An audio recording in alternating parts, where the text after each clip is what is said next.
à tous et bienvenue dans Cult Technique pour une nouvelle vidéo de presque qualité. Je suis avec l'ami Kerr, on est là pour vous parler des petites news façon Cult Technique, façon maison. Comment tu vas mon cher Kerr? Est-ce que la vie a été belle avec toi? Et je sais que tu vas nous parler de ce qui t'intéresse le plus, c'est-à-dire du point pognon. Ça va très bien mon cher Greg, comment ça ne pourrait ne pas aller alors que la saison NBA vient tout juste de reprendre. Alors avant de passer au point pognon, je vais faire un petit point générosité et saluer les tipeurs. Dark Roxas, J. Plouf, Mathis Sorel, Romain, R, Lado Del Sol, Gruber, Marquis, Golem, Will Frag, Mourad Mouz, Steven, Samano, Com et tous les autres. Merci à tous pour votre soutien. Et passons du côté de Hollywood et du box-office avec Martin Scorsese qui a rapporté, mon cher Greg, dans sa carrière, ni plus ni moins au box-office que 1 milliard de dollars. C'est plutôt pas mal. 1 milliard aux États-Unis, 2,2 milliards dans l'ensemble de sa carrière. De quoi? Mais Brie Larson, elle l'a battu en un seul film. Exactement, avec Endgame au niveau mondial. Donc quand on fait juste des associations comme ça, j'ai envie de dire.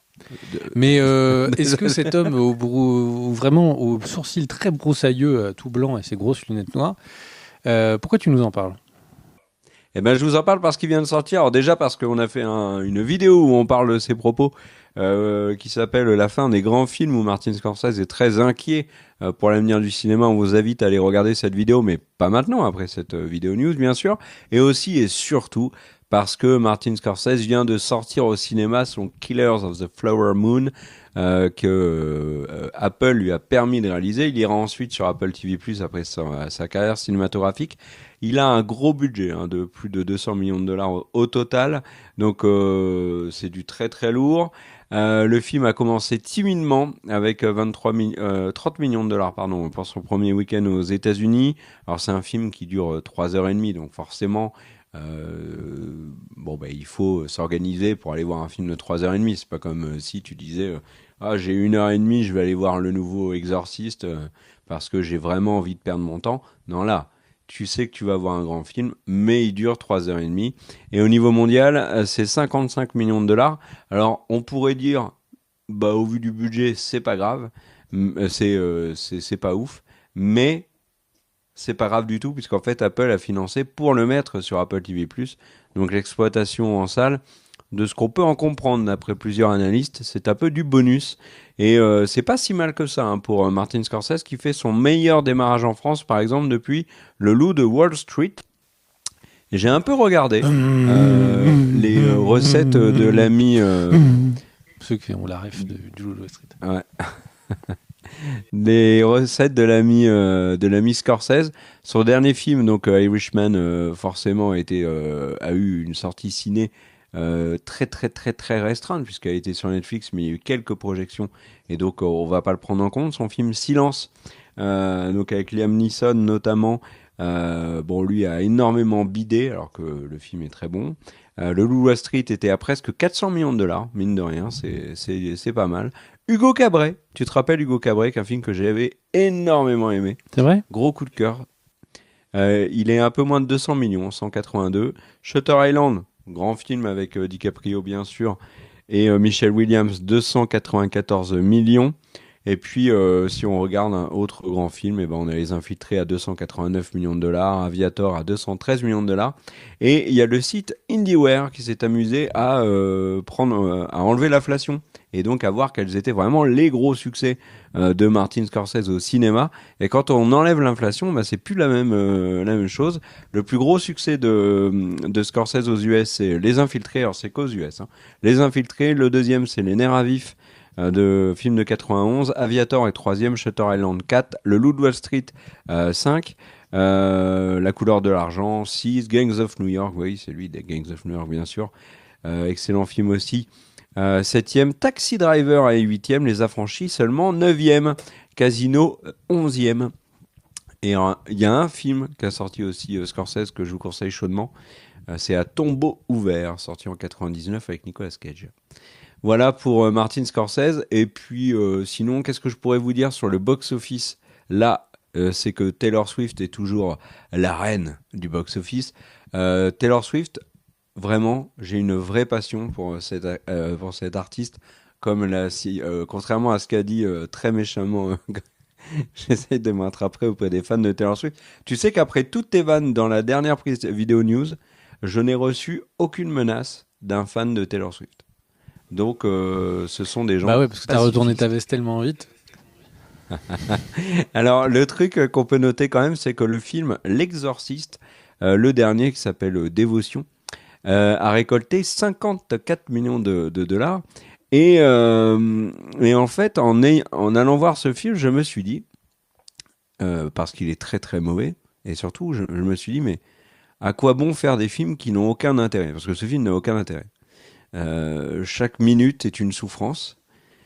Et en fait, quand tu vois le box-office et que tu te dis qu'un film comme ça doit coûter 25 balles, qu'il en rapporte 55 millions déjà au box-office, eh ben on va continuer de nous faire des films d'horreur sans aucun intérêt tant que nous irons les voir, bêtement, j'ai envie de dire.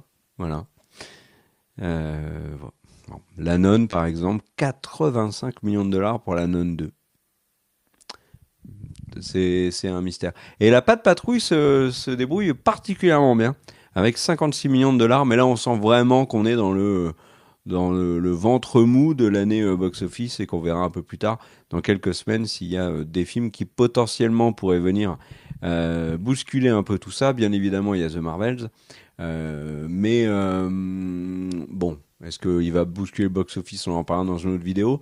Le truc, c'est qu'avec les reports de Dune, la fin d'année va être très calme et je peux d'ores et déjà vous dire, sauf incroyable miracle, mais Barbie sera le plus gros succès de l'année 2023, mais ça fait des mois que je vous le dis.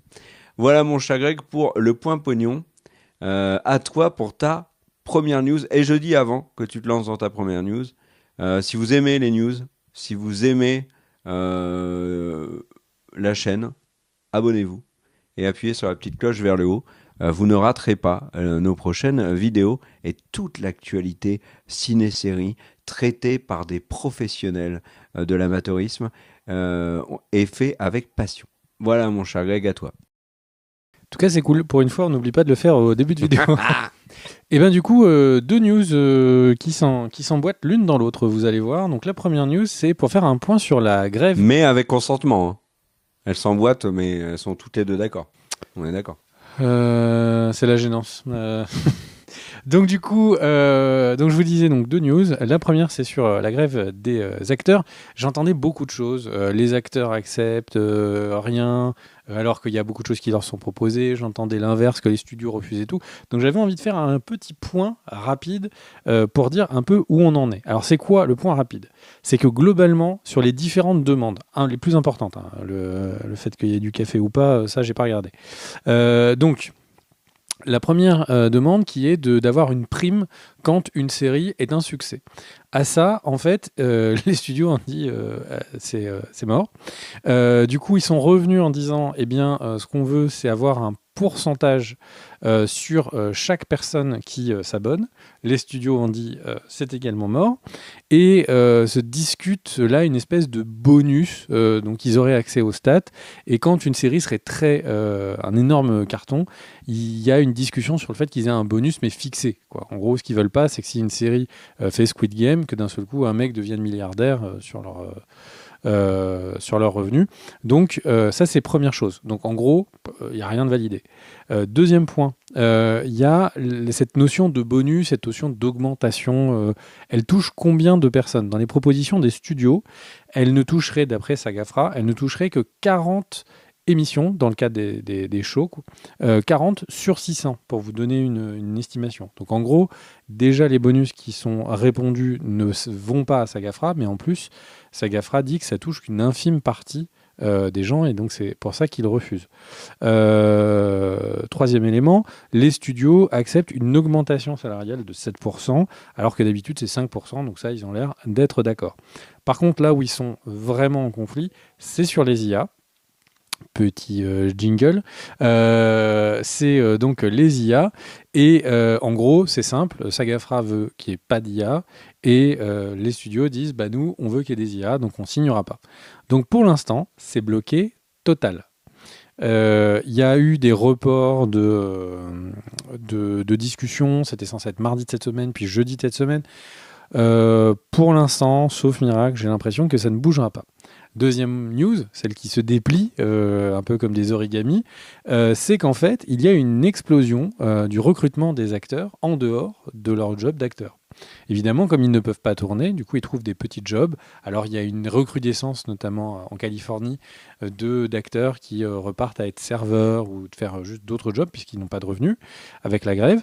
Mais il y a une explosion, comme le dit des rapports du MIT, donc c'est Massachusetts Institute of Technology, qui est une université américaine. Et en fait, il y a une recrudescence d'emploi des acteurs par Meta, donc c'est Facebook, Instagram et d'autres compagnies qui sont spécialisées dans l'IA. Et devinez pourquoi est-ce qu'ils sont embauchés. Ils sont embauchés pour faire 2 heures minimum à $150 l'heure, sachant que visiblement souvent ça dure 2 heures, donc c'est $300.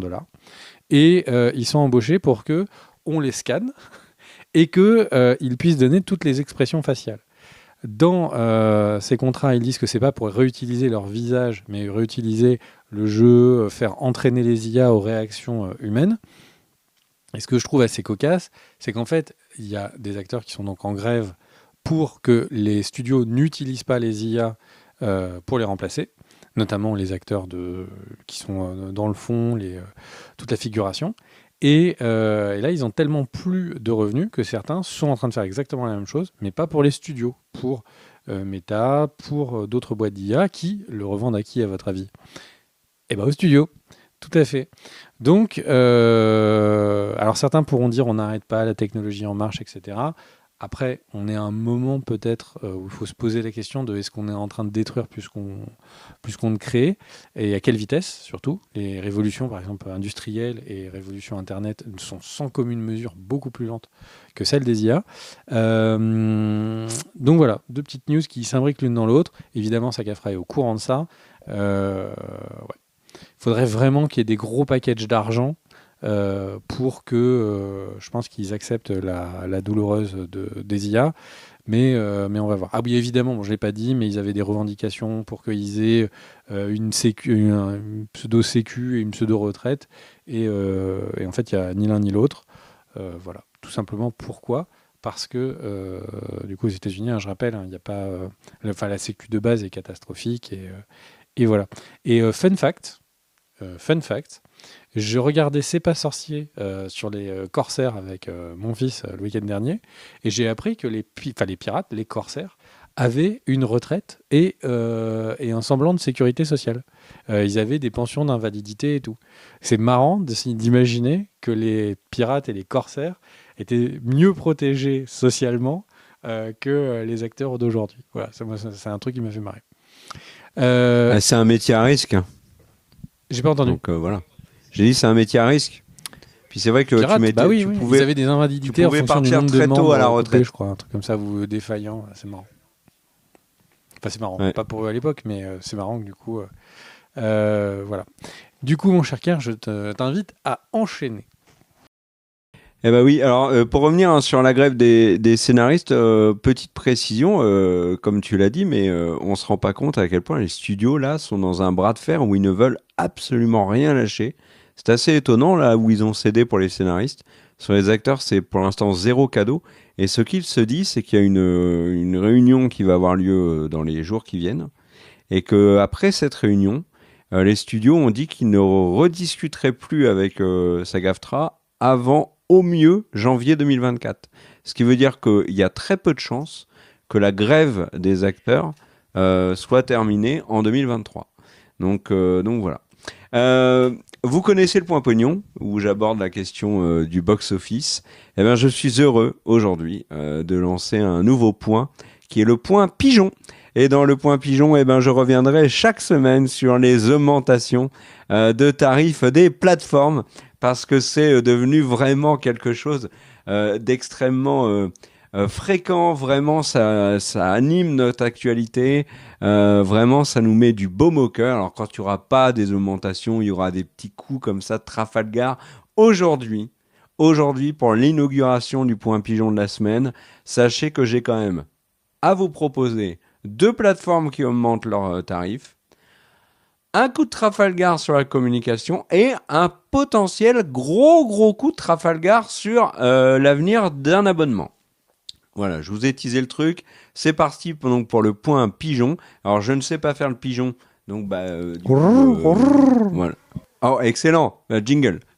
Alors, on commence par Netflix. C'est Netflix donc qui a annoncé sa énième augmentation de tarifs, mais attention, pas pour tous les abonnements. Ça concerne d'abord donc la formule essentielle qui va passer donc de 8,99 à 10,99. Voilà, 2 euros dans la tronche. Donc l'essentiel, si je dis pas de bêtises, c'est celle avec un écran. Et enfin, si vous étiez celui déjà qui aimait donner beaucoup à Netflix avec la formule premium, 4 écrans, de la 4K, etc., et ben vous allez devoir donner encore plus à Netflix puisque vous allez passer de 17 à 19 euros. Alors cette augmentation de tarif sur le dernier, je la comprends à peu près, puisqu'en fait c'est l'abonnement qui pour l'instant échappe encore à Netflix sur le partage de comptes. Il faut savoir qu'il y a beaucoup de gens qui continuent de partager les comptes parce que petits malins, ils n'ont pas enregistré le foyer et du coup ils peuvent donc pour l'instant continuer de partager. Netflix augmente le tarif du premium où potentiellement il y a le partage de comptes. C'est pas non plus totalement incohérent. Alors voilà. Bon, Netflix a de gros coûts, on le sait, avec ses nombreuses productions. Nouvelle augmentation. Et, je l'ai dit, il y a des abonnements qui ne sont pas concernés. Il y a l'abonnement avec pub qui n'augmentera pas. Et il y a l'abonnement standard. Alors, l'augmentation avec pub, l'abonnement avec pub, moi je vous conseille de regarder la vidéo qu'on a fait sur l'invasion de la pub dans les plateformes. Vous comprendrez pourquoi les plateformes ont très envie que vous preniez tous un abonnement avec publicité.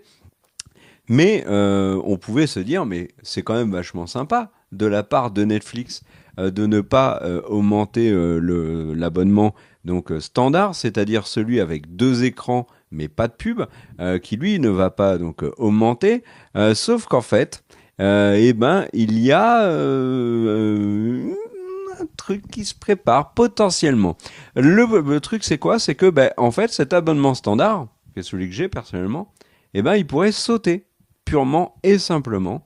Ça n'est pas confirmé pour l'instant, mais du coup, et moi ça me fait rager, hein, je vous préviens. Le truc c'est que ils ont envoyé un questionnaire donc à des clients leur demandant s'ils seraient déçus de la disparition donc de l'offre standard. Donc est-ce que ça veut dire que Netflix prépare la disparition de l'offre standard? On n'a rien de sûr, mais potentiellement si tu poses cette question, c'est pas de manière innocente. L'idée, ça serait quoi? Ça serait de nous pousser à prendre de la pub ou nous pousser vers le premium? Je comprends pas la stratégie. Moi, s'il l'enlève, là, je vais vraiment me poser des questions sur Netflix et mon abonnement. Donc voilà, tu étais étonné par cette annonce là, le standard 2 écrans qui pourrait sauter? Alors non, pas du tout, et surtout que est-ce que tu veux finir ou je te fais une news justement qui donne un peu des éléments de réponse? Non, tu peux, et puis je continuerai le point pigeon sur les autres. Alors, le point pigeon, du coup, s'enchaîne. Pourquoi la pub prend autant de place? En fait, les premiers chiffres sont en train de sortir sur l'analyse des 3 derniers mois, donc le troisième trimestre de l'année. Et en fait, la boss de la pub, si je résume un petit peu, la Chief Ferro Ads Global Oversight, chez Disney+, qui s'appelle Rita Ferro, en fait, a annoncé que actuellement, 1 personne sur 2 qui s'abonne à Disney+, le fait avec l'offre de la publicité. Donc, il y a vraiment une croissance pour eux, il y a un relais de revenus de personnes qui n'étaient plus abonnées ou qui avaient arrêté leur abonnement via cette offre avec publicité. Ça, c'est le premier élément de réponse, et je sens que Kerr veut réagir. Non, mais c'est aussi et surtout que dans le contexte actuel, les gens vont vers la formule la moins chère en fait. Les gens n'ont pas de thunes, ils se farcissent la pub. Mais c'est pas parce que ceux qui sont sur un abonnement 2 écrans sans pub ne vont pas vers la pub qu'il faut nous l'imposer. Enfin là, franchement, Netflix me sidère s'ils font ça. Hein. Et le deuxième élément de réponse, donc tu le dis bien, hein, il y a une augmentation de tout, du coup les gens se disent bon bah fuck it, je mets de la pub et puis ça me coûte moins cher. Le deuxième élément de réponse, c'est qu'en fait la pub explose là sur ce dernière partie de l'année. Qu'est-ce que j'entends par la pub explose? Il y a par exemple Amazon qui dit avoir fait 12 milliards de dollars juste de chiffre d'affaires publicitaire sur ce troisième trimestre. C'est pareil chez Meta, c'est pareil chez Google. Toutes les grosses plateformes de pub encaissent une augmentation colossale des revenus publicitaires sur ce trimestre. Donc Disney+, Netflix, etc. se rendent compte que leurs offres avec pub, ils touchent évidemment l'argent en direct qu'on leur paye, mais aussi que la partie publicitaire est en train d'exploser en revenus. Et du coup, c'est pas étonnant, dans ce contexte-là et dans ces chiffres-là, que Netflix se dise, bah attendez, si je coupe mon abonnement basique, que les gens payent un peu moins, donc que j'ai plus de gens, mais que je gagne largement la différence en publicité, bah en fait, financièrement, c'est pour ça qu'ils vont là-dessus. Nous, en tant que Oui, mais c'est pas tout à consommateurs... fait ça, Netflix. Pardon ? Netflix, c'est pas tout à fait ça. Ils vont enlever l'abonnement standard 2 écrans, mais laisser l'abonnement à un écran, voilà. Donc en fait, l'idée, c'est quoi? C'est d'être sûr qu'on partage plus du tout notre compte. Alors, je pense vraiment que c'est une question de... Tu fais une courbe et tu dis quel prix à combien de personnes. Si je baisse mon prix, il y a plus de gens. J'augmente mon prix, il y a moins de gens. Et si je baisse mon prix tellement que j'intègre la publicité va me faire gagner le double potentiellement de l'abonnement. Donc en fait, ils peuvent baisser le prix, inclure de la pub, et ça devient plus rentable. Et s'il y a des tiers qui sont quasiment plus utilisés, ça sert à rien de les garder.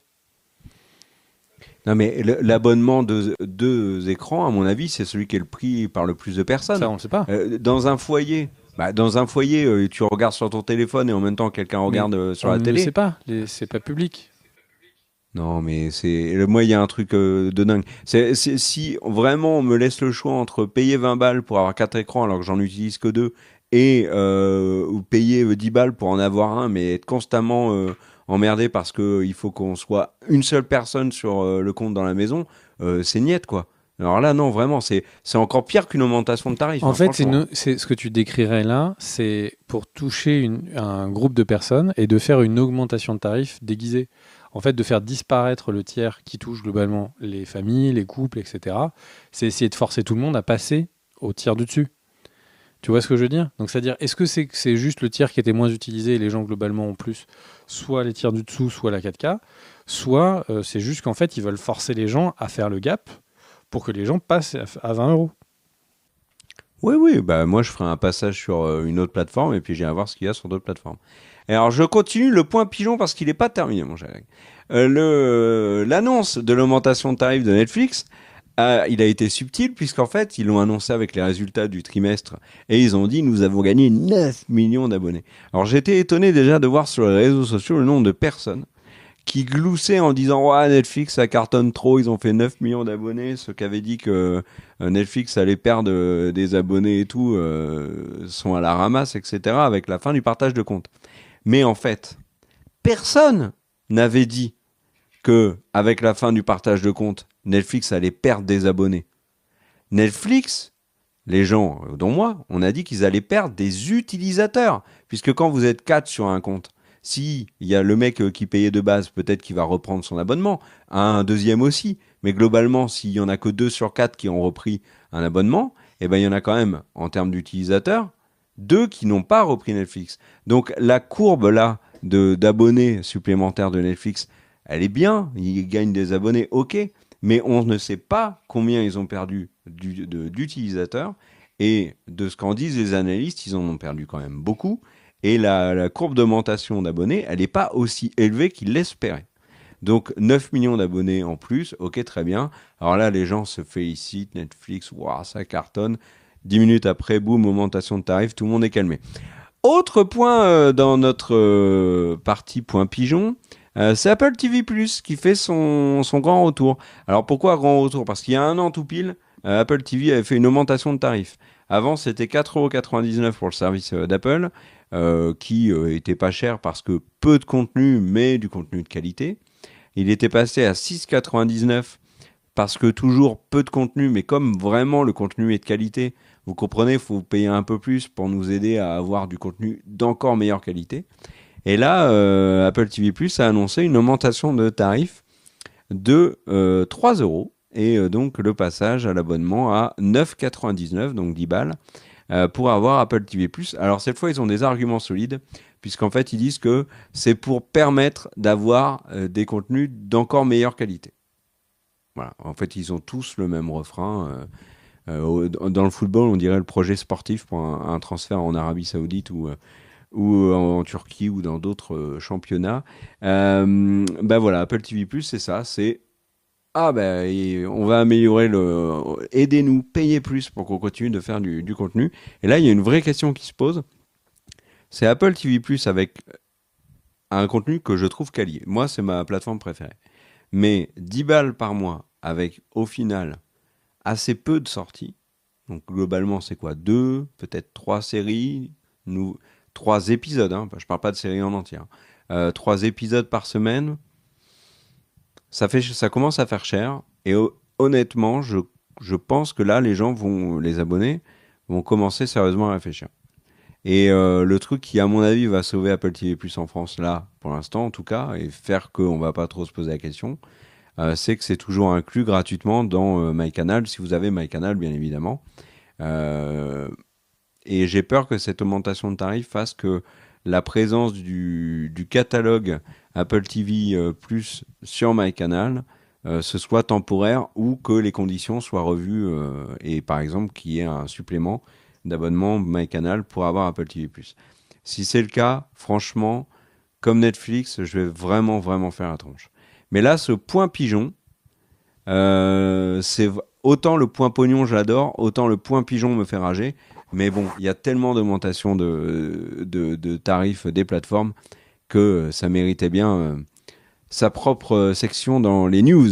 À toi, mon cher Greg, avec la news suivante. Et du coup, la news des Fantastic Beasts. Alors, David Yates a répondu dans une interview pas mal d'infos sur la franchise des Fantastic Beasts. Déjà, le premier truc, c'est qu'il dit que le projet d'une suite a été parked, a été garé, un peu mis de côté. Alors, suivant la manière dont vous traduisez, certains comprennent pour dire que le film est officiellement mort. Dans les faits, parked, mis de côté, il parle de stop and pause. Le film, à mon avis, il est dans la voie de garage, dans le grenier, prenez-le comme vous voulez. Je pense qu'en tout cas, pour l'instant, il est oublié, ou aux oubliettes, pour être plus précis. Ça, c'est première chose. C'est un peu la première fois qu'on a une information sur la suite, de manière un peu, j'ai envie de dire, concrète, parce que donc, J.K. Rowling avait annoncé qu'il y avait 5 films, et à la suite du 3, rien ne se passait. Autre info, David Yates disait que J.K. Rowling quand elle a annoncé qu'il y avait 5 films, ça a surpris toute l'équipe qui travaillait dessus, puisqu'en fait, eux, l'information qu'ils avaient, c'était qu'il y en avait beaucoup moins. Ils pensaient à l'époque 3, mais J.K. Rowling a dit « Hey les gars, je vous le dis, il y en aura 5 ». Donc c'est assez marrant de se dire que ces énormes projets qui sont des millions, des centaines de millions, parfois peuvent se faire juste sur des individualités qui font des annonces et qui peuvent surprendre un peu tout le monde. Après, pour ceux qui ont vu les 3 Fantastic Beasts, et notamment la fin du dernier, on sent vraiment que Warner avait pris les devants à un potentiel échec commercial, ce qui a été le cas, pour que ce soit la fin de la licence Fantastic Beasts. Ce qui est juste dommage, c'est qu'on nous tease énormément une confrontation, je ne vais pas vous spoiler, une confrontation qui aurait lieu pendant la Deuxième Guerre mondiale. Et je pense que ça aurait pu être quelque chose d'assez massif. Et au final, nous ne l'aurons jamais. Quelle est ta news, mon cher K ? Et c'est marrant parce que tu dis la Warner avait pris les devants et c'est tout à fait ça parce qu'ils avaient demandé à David Yates et aux scénaristes de prévoir un film qui se conclurait, tu vois, qui pourrait conclure la saga. Donc en effet, ils avaient plus qu'envisagé que le film allait se vautrer. Moi, je vais vous parler d'une plateforme, encore une fois, mais une plateforme qui va arriver. Cette fois, ça y est, Max, donc la plateforme donc qui correspond à l'ancienne HBO Max, donc au contenu Warner Discovery, va arriver en France. Alors, on n'a pas encore de date. il y avait des rumeurs, hein, ça a été reporté de moult fois. Ensuite, le contenu de HBO et de la Warner est parti en grande partie sur le pass Warner qui est sur Prime. Et là, cette fois, donc on a Max qui va réellement sortir en France. Alors, pas de date, mais des rumeurs et des éléments qui paraissent comme assez concrets quand même. Le premier truc, c'est que la plateforme devrait logiquement arriver juste avant les JO de Paris. Pourquoi ? Parce que Max possède Eurosport et que Eurosport va diffuser des rencontres, des épreuves des Jeux Olympiques, voilà. Donc Max devrait arriver à ce moment-là, avec très probablement tout le catalogue HBO, ou en tout cas une grande partie, sauf si Max décide de vendre certaines séries à Netflix, comme c'est déjà le cas aux États-Unis. Hein. On en a couvert ça il y a peu de temps dans les news. Il y aurait logiquement une grosse partie également du catalogue donc de la Warner, en sachant qu'il y a quand même des trucs qui sont très originaux. Harley Quinn ne sera pas dans le Pass Warner, mais c'est diffusé sur une autre plateforme qui appartient à la Warner. Donc la saison 4 d'Harley Quinn, par exemple, en France, qui débarque en décembre. Donc là, espérons que ça soit plus simple et que tout Warner Discovery aille au même endroit. Est-ce que ça veut dire que le Pass Warner est mort ? Probablement, mais on n'est pas à l'abri du tout que Prime en fait propose dans Prime un abonnement à Max, comme en remplacement du Pass Warner, et ce qui se fait déjà aux États-Unis d'ailleurs. Si vous avez Prime Video, vous pouvez vous abonner à Max aux US. Et autre truc aussi à vous dire sur le lancement de Prime, de Max, pardon. C'est qu'il y aura une mini-série française qui va débarquer, alors pas forcément au lancement, mais quelques mois après, qui va être une série qui s'appelle La Mythomane du Bataclan, avec Laure Calamy, qui racontera donc, c'est une histoire vraie, l'adaptation d'une histoire vraie d'une femme qui s'est fait passer pour une des victimes du terrible attentat du Bataclan. Première série française, bien évidemment pas joyeuse du tout. Mais voilà, il y a de l'investissement de Max déjà en France pour le lancement de sa plateforme. Je vais faire une autre news. Je vais faire deux autres news qui sont liées à la Warner, Greg, si tu le permets. Mais bien sûr, La mon cher. première, c'est une bombe. Je te préviens, accroche-toi bien. Variety a révélé que James Gunn avait viré Gal Gadot, Ezra Miller et Jason Momoa du DCU. Ce qui veut donc dire, si on suit les propos de Variety, que Gal Gadot ne sera plus jamais Wonder Woman, qu'Ezra Miller ne sera plus jamais The Flash, et que Jason Momoa, après Aquaman 2, ne sera donc plus jamais Aquaman. Et Variety précise également que James Gunn adore Momoa, et qu'il est pressenti pour incarner Lobo. Donc voilà. Le truc qui est étonnant, c'est que il n'y a pas d'annonce officielle de la part de Gunn ou de la Warner, et pas de au revoir à ces acteurs. Donc Gadot, Miller et Momoa rejoignent donc Henry Cavill et Ben Affleck, qui eux ne sont déjà plus Superman et Batman. Ce qui veut donc dire que tous les acteurs de la Justice League ont sauté. Alors, on ne sait pas hein, pour Cyborg, mais il n'y a pas de raison qu'il reste. Quoique, il faisait bien le job, mais enfin le truc c'est que certains d'entre eux aussi le faisaient bien. Enfin moi, Gal Gadot en Wonder Woman était bien. Hein. Il y a eu l'énorme accident industriel Wonder Woman 1984, mais c'était pas vraiment de sa faute, je pense. Le scénario était bidon, la réelle aussi, donc bon, c'était pas facile. Et l'annonce de ce départ des trois a été balancée dans un article où on apprend aussi des choses sur Momoa et le tournage d'Aquaman 2, concernant donc son comportement avec Amber Heard, qu'il aurait fait en sorte que Amber Heard saute du projet. On n'a pas d'infos vraiment concrètes. Variety a enquêté, et si on lit bien l'article de Variety, il y a d'un côté les affirmations donc du thérapeute de Amber Heard qui a témoigné sous serment sur demande des avocats d'Amber Heard, et c'est dans ce cadre du témoignage que le thérapeute dit que Momoa, par exemple, a été une fois complètement ivre et a poussé à de nombreuses reprises Amber Heard à bout pour essayer de la faire quitter le projet Aquaman 2. Et qu'apparemment le réalisateur James Wan allait un peu dans le même sens. Euh, c'est clairement, l'article dit, c'est la parole du thérapeute ou la parole d'Amber Heard qui parle à son thérapeute. Variety a enquêté un petit peu, et dans l'article, ils évoquent des témoignages de personnes qui étaient sur le plateau en disant que eux n'avaient rien vu de tout ça et qu'ils étaient plutôt étonnés. Donc prenons cette information avec d'énormes pincettes. Pour l'instant, on n'en sait rien. Toujours est-il qu'Aquaman 2 sort bel et bien en décembre et qu'il y a eu une news qui est tombée. Aquaman 2 va sortir 2 jours plus tôt et il va sortir le même jour que un autre film de la Warner qui s'appelle The Color Purple. Et dans quelques jours après, il y a un autre film de la Warner qui sort, c'est Wonka, sur Willy Wonka, donc avec Timothée Chalamet.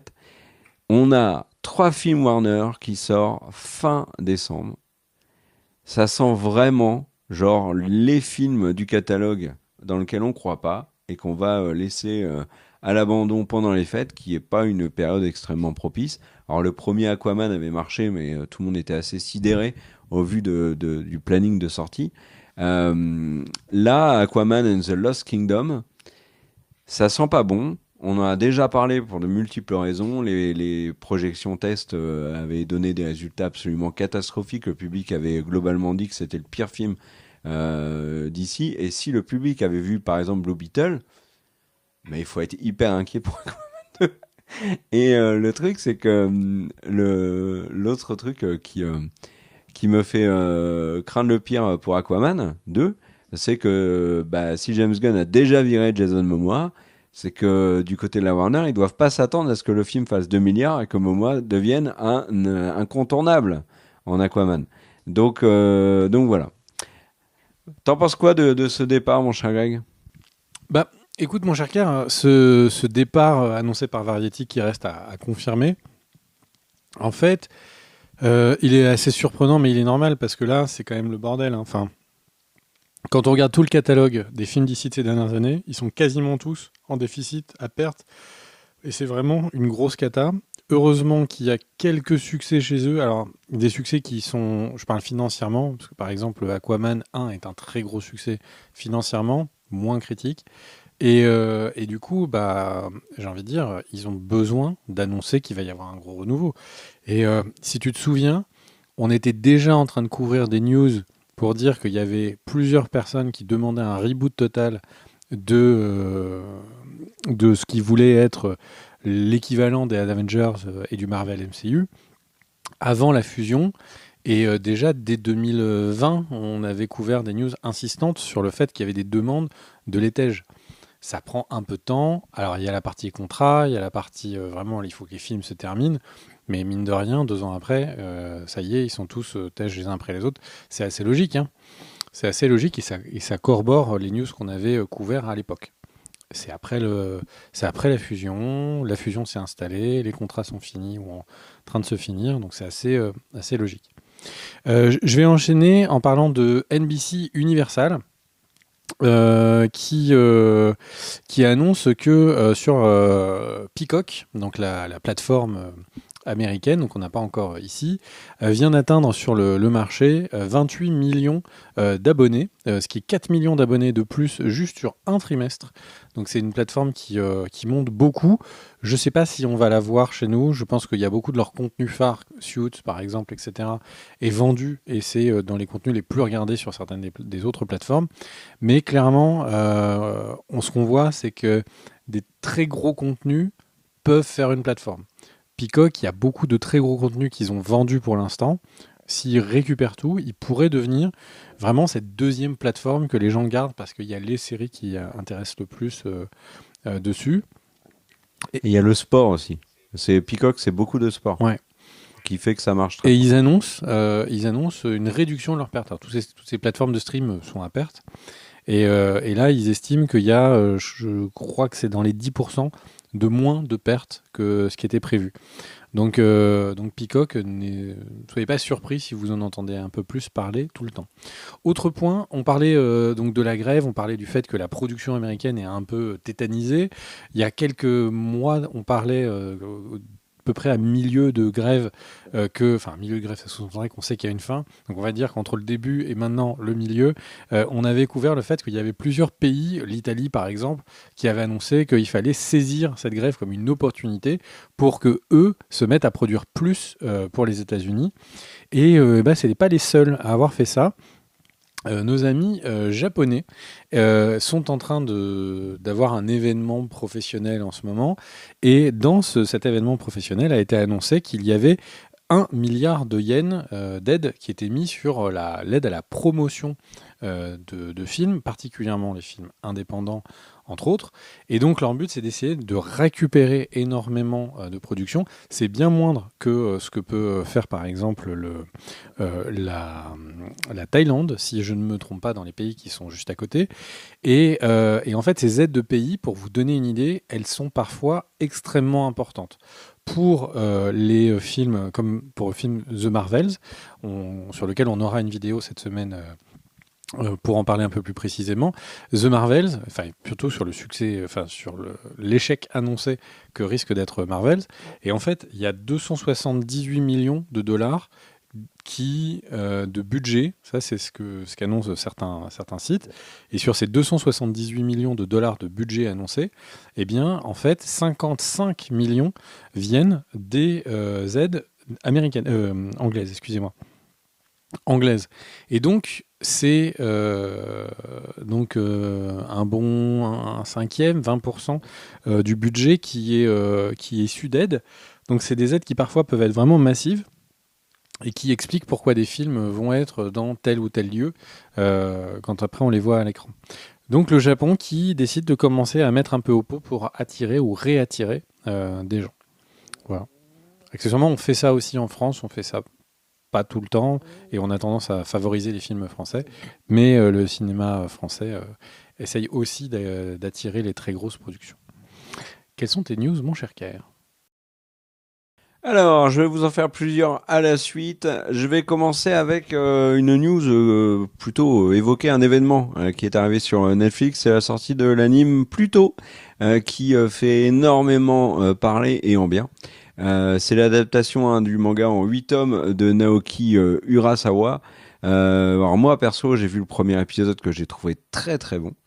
Et sachez qu'il y a Monsters apparemment, donc autre anime adapté d'une œuvre du même auteur, qui est déjà sur Netflix. Du coup, les fans du travail d'Urasawa et de son œuvre majeure qui est 20th Century Boys commencent de plus en plus à s'emballer à l'idée que Netflix puisse adapter 20th Century Boys en anime donc sur la plateforme. S'ils le font comme plus tôt, ça s'annonce plutôt bien, sans mauvais jeu de mots. 8 épisodes et les épisodes durent 1 heure. Donc, et c'est vraiment là, de ce que j'en ai vu là, moi, et de ce que j'ai pu en lire, un anime d'une très grande qualité, très mature, avec beaucoup de sujets différents abordés, et des sujets matures, donc, et intelligemment. Donc plutôt, il y a vraiment une grosse hype dessus. Peut-être vous rappelez-vous du film Barbare qui était sur Disney+. Il a fait partie de ces films que Disney+ a effacés de la matrice, qui ont disparu de la plateforme pour faire des économies. Et ben, figurez-vous qu'il va être adapté en jeu vidéo par Diversion Free Entertainment. Donc le film était plutôt pas mal, sans être transcendant, mais il était plutôt sympa. Donc du coup, certains ne l'ont pas oublié, même si Disney l'a effacé. Je sais plus si la semaine dernière j'avais parlé de Warwick qui parlait de Willow et qui disait que les fans lui demandaient mais où regarder Willow. Là on est un peu pareil avec Barbare, mais là pour Barbare vous aurez un jeu vidéo pour le remplacer. J'ai parlé de David Fincher qui fait la promo de son film Killer avec Michael Fassbender et du coup qui enchaîne les interviews, et dans les interviews il balance plein de trucs, David Fincher. Et dans le Guardian, mon cher Greg, il parle d'un scénario qu'il a écrit pour Spider-Man en 99, donc le premier Spider-Man, scénario qui n'a pas été retenu. Pourquoi ? Parce qu'en fait il avait absolument pas écrit une origin story pour Peter Parker. Et le studio lui avait dit mais pourquoi n'avez-vous pas fait d'origin story ? Et Fincher a répondu que parce qu'il trouvait ça con de faire une origin story sur Peter Parker. Donc moi j'aurais bien voulu voir ce qu'aurait donné un film Spider-Man écrit par David Fincher. Et dans GQ UK, David Fincher parle d'un autre projet avorté. C'est le fameux World War Z 2 avec Brad Pitt qu'il devait faire. Brad Pitt est un de ses acteurs fétiches, hein, vous le savez. David Fincher, ce projet a été avorté et avec du recul, il dit que c'est une bonne chose puisque en fait, ce qu'il allait aborder dans World War Z 2, The Last of Us l'avait fait aussi et beaucoup mieux et avec beaucoup plus de capacité à le faire que lui en un film. Donc zéro regret pour David Fincher. Et puisque j'enchaîne et que tu ne me coupes pas, j'enchaîne. Il y a Highlander, on a des infos. Toujours Chad Stahelski à la réal, donc je crois que c'est le mec de John Wick si je dis pas de bêtises. Et donc le film, le reboot de Highlander est en bonne voie. Henry Cavill, il est toujours sur le projet. Et le tournage devrait commencer en 2024. Voilà, mon cher Greg. Eh ben, écoute, mon cher Kier, en tout cas, ça fait beaucoup de bonnes news, ou peut-être. Et en tout cas, c'était très long. Donc, on va passer. Moi, j'enchaîne des toutes petites news que je trouve sympas. La première, je suis désolé, c'est en dehors du monde du cinéma, quoique. Super Mario Bros, le Wonder, devient le jeu qui s'est vendu le plus vite en Europe. Voilà, alors ça veut dire quoi? C'est combien de machin? En vrai, Nintendo ne donne rien, mais évidemment, il y a sans doute un énorme boost grâce au film.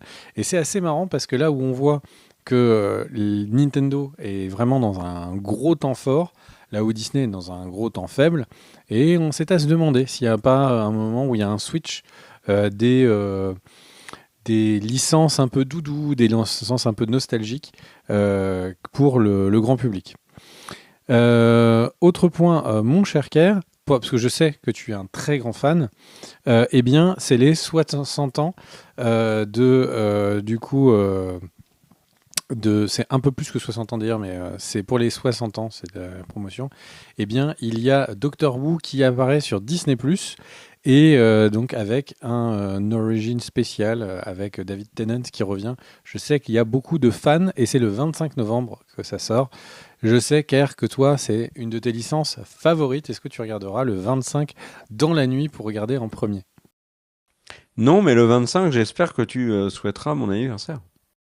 Mais peut-être que moi je pensais que tu allais l'annuler pour pouvoir regarder vraiment te faire un marathon Doctor Who pour essayer de tous les regarder.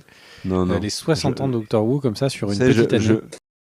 Je n'ai pas j'ai dû voir un épisode de Doctor Who dans ma vie. Ça c'est plus que moi. Moi j'ai vu des extraits et je me suis dit mais c'est étonnant. C'est à toi mon cher Kerr. Alors, moi, je vais vous parler de Five Nights at Freddy's, l'adaptation du jeu vidéo qui sort donc le 8 novembre en salle en France. Il y a déjà des critiques qui sont sorties, elles sont pas bonnes. Le film se fait un peu démonter et il y a eu un buzz avec une énorme vidéo de bagarre à la fin du film dans une salle de cinéma. J'ai vu plusieurs tweets de gens qui disaient au moins c'est cool, ils ont attendu la fin du film pour se battre. Donc voilà, autre adaptation dans autre film d'horreur qui sort actuellement, qui donc ne s'annonce pas fameux. Et puisque je parle de film d'horreur, sachez que Terrifier 3 sortira au cinéma le 1er novembre. Voilà. Donc Terrifier qui est vraiment dans les films d'horreur récents, peut-être celui qui a fait le plus parler, parce qu'il est très gore. Je suis tellement pas film d'horreur, je ne sais même pas ce que c'est. Et là, on est au 3, quoi. On est au 3, comme tu dis, au 13, comme certains d'autres diront. Je ne sais même pas ce que sont ces licences. C'est vraiment une niche, le film d'horreur, c'est incroyable. Ouais, et alors celui-là, celui-là s'est fait un nom. Alors le premier, il n'y a pas de thune, hein. Mais par contre, il est vraiment très gore. Il est étonnant dans le scénar. L'antagoniste a vraiment une tête qui fait que, je pense... il fera partie, tu vois, des visages de la pop culture film d'horreur assez facilement. Le 2 a été beaucoup plus teasé et ils en ont... il a été présenté vraiment comme un gros... une grosse suite très ambitieuse. Moi, j'ai préféré le premier. par sa simplicité, Kerr, son je me permets originalité. juste, j'invitais vraiment pas à ce qu'on fasse la critique des 3, hein. Je voulais juste savoir Non, si mais le c'était 3, de toute sympa. façon, je l'ai pas vu. Donc, mais je te parlais de Terrifier, vu que tu connais pas. Et qu'on n'en avait jamais parlé sur la chaîne, mais une saga qui commence à se faire son nom. Eh bien, très bien. Petite news, encore une fois, les retombées de la grève. Il y a de plus en plus de boîtes de production. Alors là, on parle des tailles, c'est pas Warner, etc., mais c'est des grosses boîtes de production.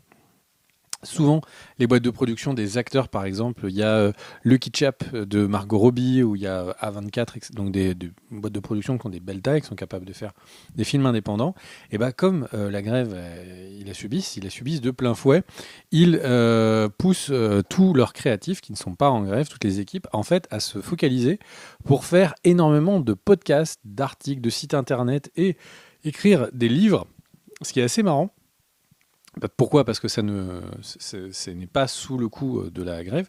Donc si vous parlez anglais ou si vous comprenez l'anglais et que vous avez envie d'écouter des podcasts faits par des gens de l'industrie, sachez qu'en ce moment, c'est l'explosion. Il y en a de plus en plus parce que juste les gens n'ont rien à faire. Et donc en fait, si je vous fais cette news, c'est aussi un peu pour vous parler d'un truc que j'avais trouvé très sympathique à l'époque. Il y avait donc, quand il y avait eu la grève, il y avait également des contenus comme ça qui étaient sortis, qui jouaient sur les mots parce que c'était que sur Internet à l'époque, etc. Et il y avait Dr Horrible Singalong Blog, si je peux trouver une image, qui était une espèce de mini-série qui est sortie sur Internet, fait par des créateurs de Buffy, entre autres, et à peu près tous les gens de la geek culture de l'époque.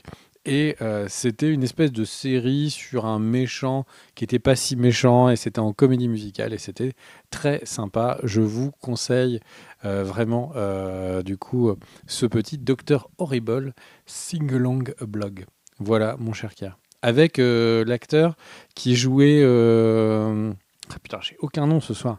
C'est l'acteur, tu sais, qui est dans How I Met Your Mother et qui joue celui qui est le plus marrant de la bande. Neil Patrick Harris. Merci, mon cher Kier. Heureusement que tu es là pour les noms ce soir. C'est à toi. Alors j'enchaîne avec deux petites news, mon cher Greg. Une concernant Battlestar Galactica. Sam Esmail, qui est le créateur de Mr. Robot et qui est actuellement en pleine promo d'un très gros film Netflix qui arrive, qui s'appelle Le Monde d'après, et qui va être logiquement le Don't Look Up de cette année. Tu dis qu'il est en promo, mais il est passé à quel prix du coup ? Parce que tu es très point pognon, avec point pigeon. Netflix, à mon avis, quand il fait de la promo, Esmail, il augmente ses tarifs aussi. Hein. Esmail, il est aussi producteur exécutif du projet de reboot de Battlestar Galactica, dont on n'a pas trop d'infos. Et il a dit en promo que le projet avait de bonnes chances d'aboutir. Et puis, pour les fans qui aiment bien casser des briques, ou plutôt les empiler, comme moi par exemple, sachez que Lego vient d'annoncer un set sur Dune. Ça, c'est une sacrée surprise. Avec l'ornioptère et 8 personnages du film, sorti en février 2024 pour un bifton de 160 €. Voilà. Et vous pouvez déjà précommander. Mais le faites pas avant moi, parce que si je peux pas précommander, je vais être vénère. À vous. Enfin, à toi. Hein. Jean-Michel, à vous. Eh bien, à moi, c'est une petite news qui est sur X / Twitter. Il y a plein de gens qui s'inquiètent de quand est-ce que Elon Musk va mettre tout payant. Et il a fait une petite annonce pour dire que l'année 2024 sera une année charnière. Sur le Bon Coin ? Il a fait une petite annonce sur le Bon Coin. Et il essaye de se mettre en promo, hein, comme on dit. Et donc, du coup, Elon Musk s'est dit qu'il allait... en fait, il veut transformer Twitter en espèce de système de chat. Alors, ceux qui sont au courant du marché chinois, il veut le transformer en WeChat. Est-ce que tu peux juste te montrer Kerr qui est toujours en train de se marrer de sa vanne d'il y a plusieurs instants. Non, mais j'imagine Elon Musk qui fait une petite annonce pour vendre Twitter. Tellement en galère avec Twitter. Ouais. Vas-y, et du coup, en fait, son but, c'est que c'est de rendre Twitter un truc où les gens peuvent acheter, payer, d'avoir des comptes bancaires connectés à Twitter et tout. Je ne sais pas où il va.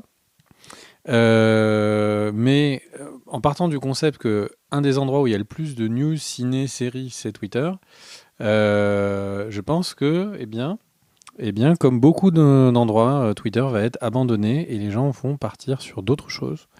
Donc, en tout cas, il y a c'est un pas truc gagné. à dire quand même. Tu sais, quand il y a eu l'annonce la récente de Musk qui faisait payer, alors je crois que c'est aux Philippines et à Nouvelle-Zélande, donc $1 pour les personnes qui créent un compte. Donc l'objectif c'est d'empêcher les bots officiellement. Il y a beaucoup de gens qui ont dit que de toute façon le projet de Musk depuis très longtemps, et il l'avait dit, c'était d'obtenir les coordonnées bancaires des utilisateurs de Twitter. Et que il valait mieux pas que ça arrive. Alors moi j'ai pas creusé la question de pourquoi est-ce qu'il fallait pas que ça arrive, mais beaucoup de gens ont l'air de dire que jamais il faudrait donner sa carte bancaire à Elon Musk. Mais bon, voilà, j'ai pas prévu de lui donner de toute façon. Alors, je connais pas tous les tenants aboutissants, mais en fait, et je l'ai appris il y a pas très longtemps, en gros, ce qui se passe, c'est qu'ils regardent les banques de noms, tu vois, et les mails. Ils regardent les informations que tu as données et ils les comparent avec d'autres sites où ils achètent.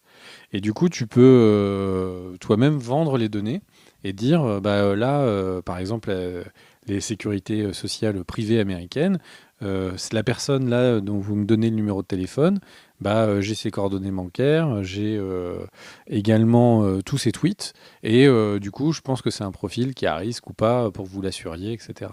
Et ça, c'est des trucs qui sont très réglementés, ils n'arriveront pas en France puisqu'il n'y a que des mutuelles, puis c'est pas du tout le cœur du remboursement, on va dire.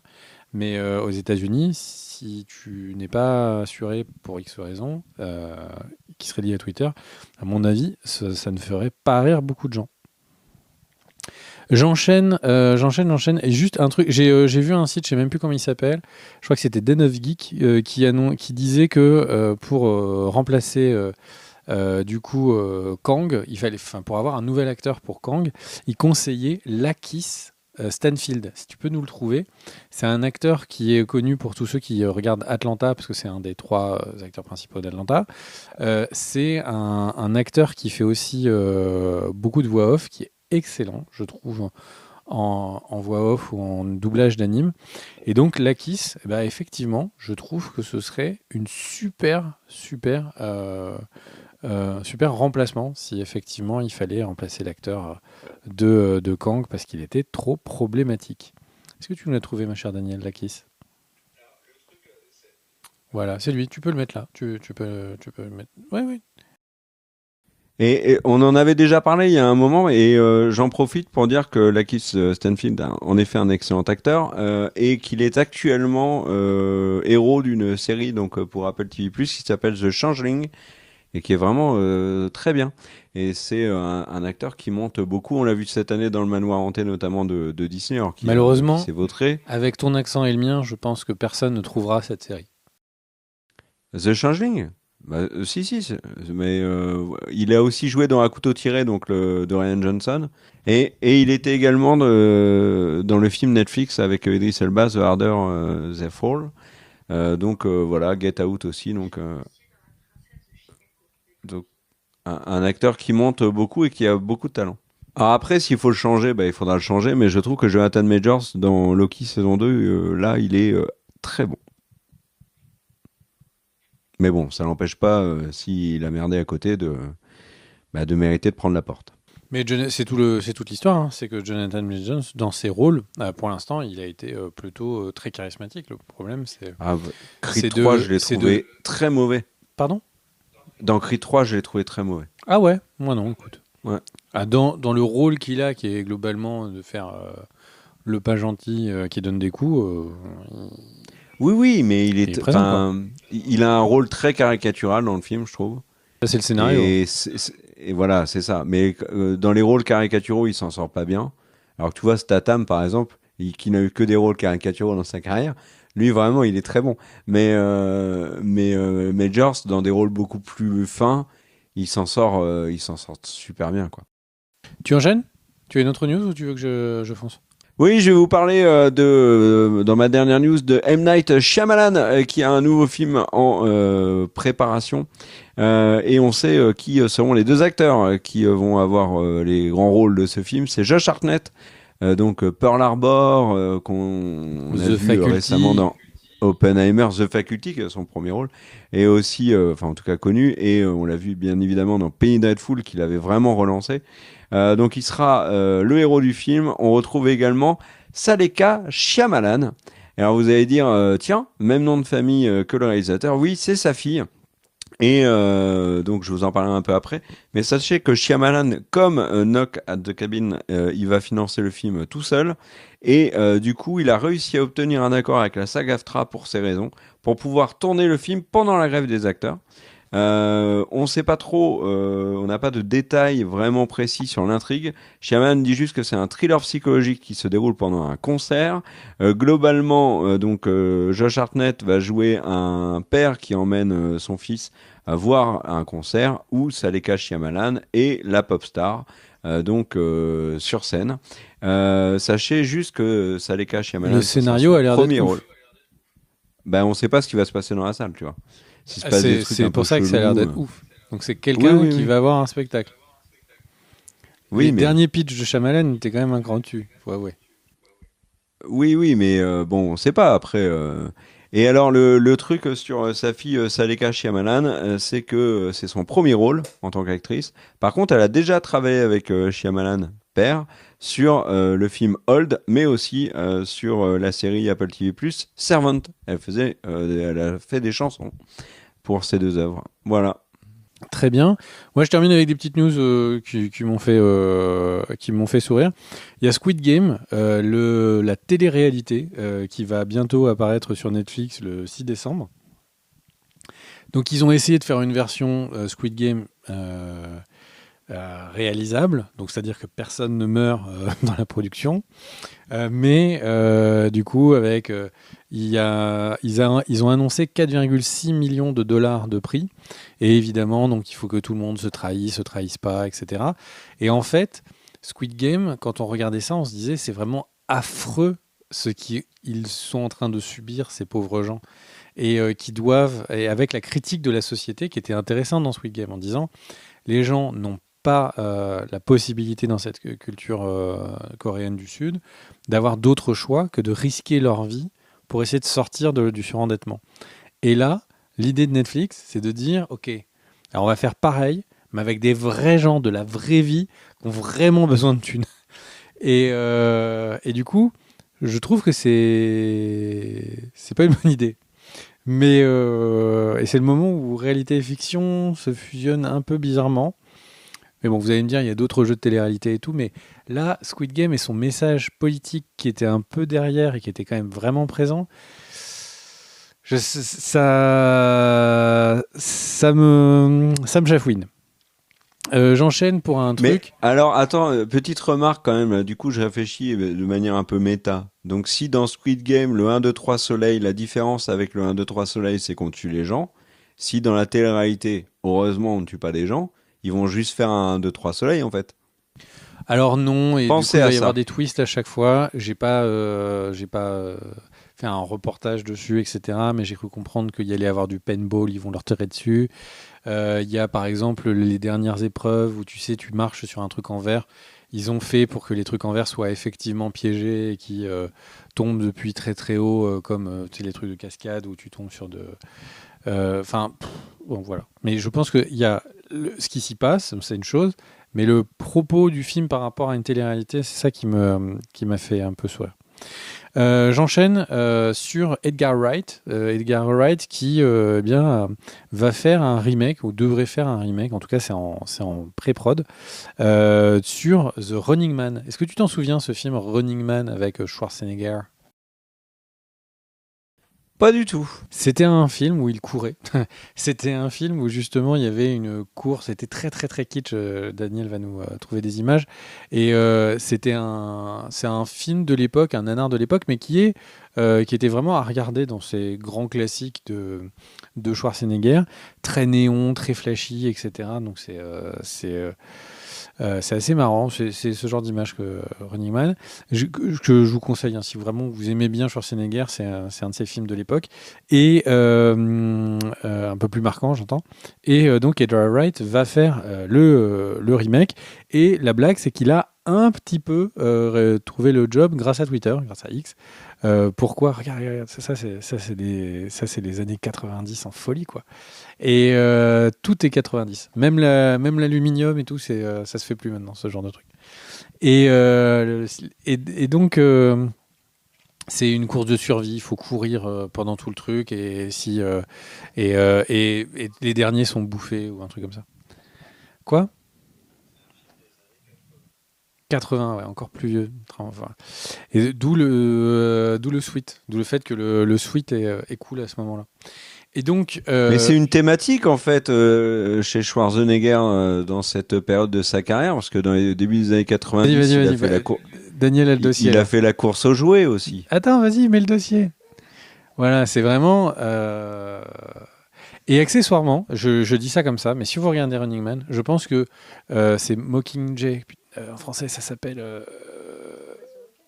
Oiseau moqueur. Non, mais le film, tu sais, Mockingjay, c'est une licence. Aidez-moi. Ah, ce soir. Hunger Games, merci Kerr.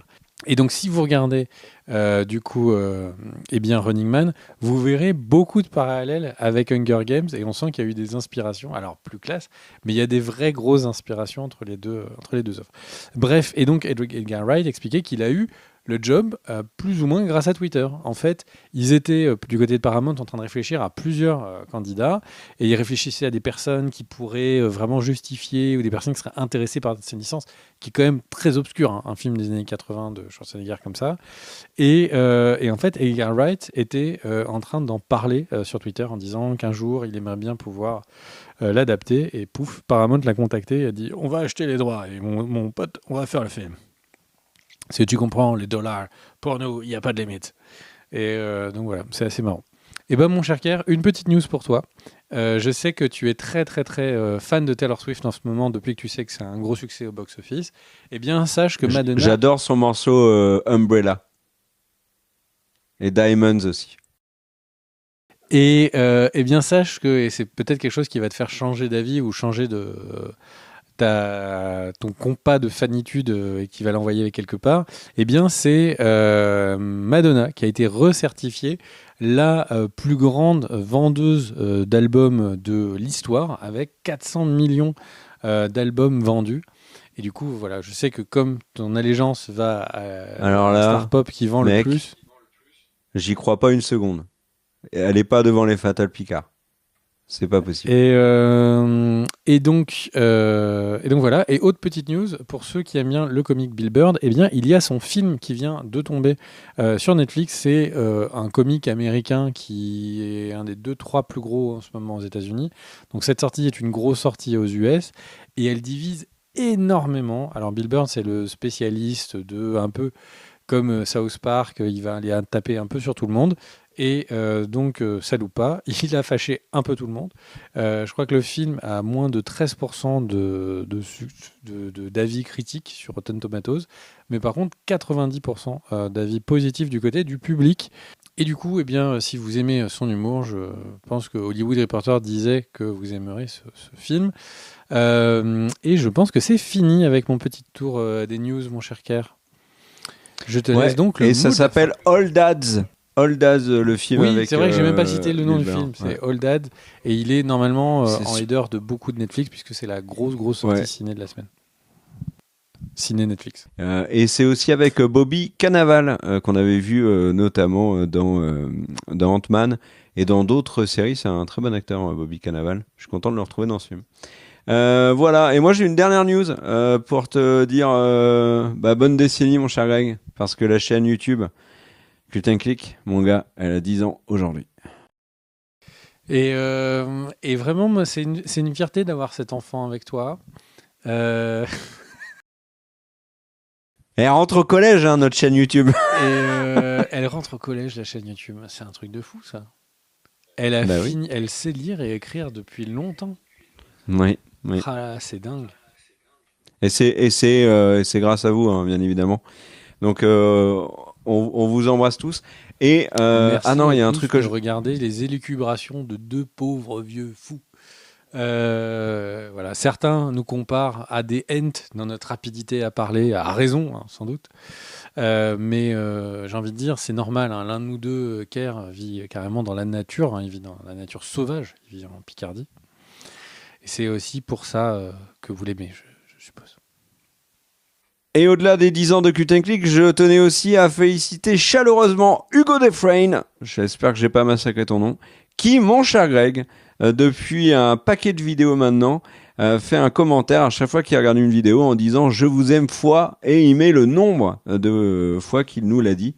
Et il l'a dit sur 100 Et vidéos. il a passé la barre des 100, ouais, sur une des vidéos de cette semaine. Il a mis je vous aime fois 100. Ouais, tout à fait. Et il a compté, il a fait un long commentaire super chouette. Et il dit qu'en fait, il a commencé les commentaires il y a peu de temps, mais qu'en fait, il a regardé 972 vidéos de Cult and Click. Attends, ça veut dire qu'on a fait bravo. 972 vidéos, mais c'est de la folie.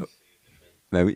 Donc félicitations Hugo Defrain et merci pour ton soutien. Sache que moi j'ai suivi et Greg aussi, hein, on a suivi cette saga. les on s'est dit où décomptes. est-ce qu'il s'arrête Ouais. Est-ce qu'il s'arrête Moi je me suis dit, à j'avais 10, à 20, à 69, à 100. j'avais hâte que tu sois au 100 et j'avais prévu de te féliciter dans les commentaires et là pour les fois 100 tu as fait un magnifique commentaire, donc chapeau à toi.